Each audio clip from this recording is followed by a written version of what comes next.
First हम start करेंगे, जिसमें हम लेसन 4 मदर टेरेसा का बचपन पढ़ेंगे। ममता की मूरत मदर टेरेसा को कौन नहीं जानता। अनाथ बच्चों की जिन्होंने अपार सेवा की और जहाँ कहीं भी किसी को उनके सहयोग की आवश्यकता होती थी वो पहुंच जाती थी। तो इस चैप्टर में हम मदर टेरेसा का बचपन पढ़ेंगे।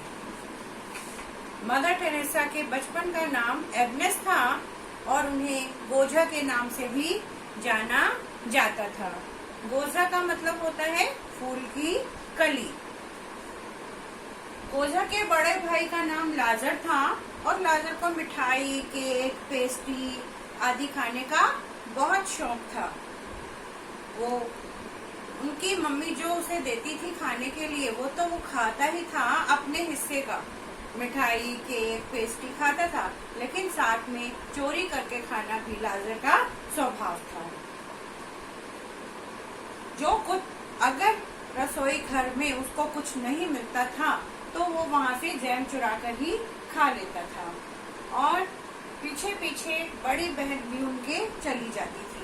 वे दोनों अपनी छोटी बहन गोजा को भी इस चोरी में शामिल करना चाहते थे, लेकिन गोजा उसमें शामिल नहीं होना चाहती थी, क्योंकि माताजी ने एक दिन बातों ही बातों में कहा था कि छिपाकर किया हुआ कार्य अनुचित होता है और देवता हमें सब तरफ से देखते हैं, सर्वत्र देखते हैं। हम समझते हैं हमें कोई नहीं देख रहा, लेकिन ईश्वर हमें हर पल हर क्षण देख रहा होता है।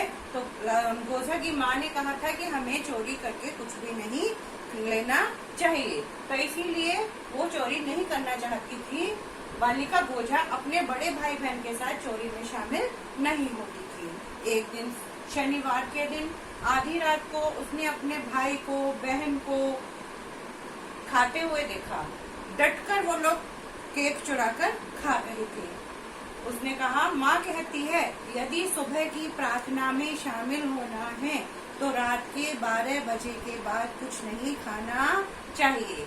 लेकिन भाई बहनों पर उनकी बातों का कोई असर नहीं हुआ। इसके अलावा फिर जो गोजा थी वो चुप रहती थी, कह देती थी, लेकिन शांत रहती थी और अपनी माँ से इसकी शिकायत भी नहीं करती थी, क्योंकि माँ ने कहा था कि शिकायत करना गंदी बात है, तो वो शिकायत भी नहीं करती थी। उसके पिताजी बचपन में ही उनके पिताजी की डेथ हो गई थी जबकि वो 7 वर्ष की थी। एक दिन पड़ोस के शरारती लड़कों के साथ ये सारे भाई बहन खेल रहे थे, तो माँ को बहुत चिंता हुई कि कहीं उनके ऊपर गलत असर ना पड़े। तो उनकी माँ ने एक उपाय सोचा। वो एक टोकरी बाजार से सेब खरीद के ले आई और रास्ते से पड़ा एक सड़ा सेब भी उठा लाई। उन्होंने गोजा से कहा, गोजा, इन अच्छे सेबों के बीच में इस सड़े हुए सेब को भी रख दो।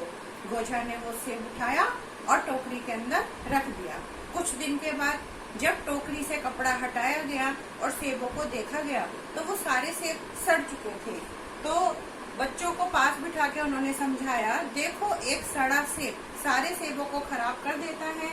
इसी तरह से तुम अच्छे बच्चे हो, अगर तुम्हारे बीच में एक गंदा बच्चा आ जाएगा तो वो तुम सबको खराब कर देगा। इसीलिए हमें हमेशा ध्यान रखना चाहिए कि अच्छे बच्चों का ही साथ करना चाहिए। उस दिन के बाद बच्चों को समझ में आ गया। वो तीनों बच्चे अच्छे बच्चों का ही साथ करने लगे, अच्छे बच्चों के साथ ही रहने लगे। तो इस चैप्टर के माध्यम से हमने सीखा कि हमें हमेशा अच्छा कार्य करना चाहिए, चोरी नहीं करनी चाहिए, आपस में एक दूसरे का सहयोग करना चाहिए और परोपकार, दया, ये भावनाएं हमारे अंदर होनी चाहिए। तो मदर टेरेसा का बचपन आज हमने रीड किया है। इसको आप घर पर रीड करेंगे, अच्छे से पढ़ेंगे और उसके बाद अपनी नोटबुक में पहले मार्जिन जैसे आप बनाते हैं वैसे बनाएंगे, डेट डालेंगे, फर्स्ट टर्म लिखेंगे और चैप्टर 4 मदर टेरेसा का बचपन चैप्टर का नाम लिखकर हम कठिन शब्द स्टार्ट करेंगे। ओके।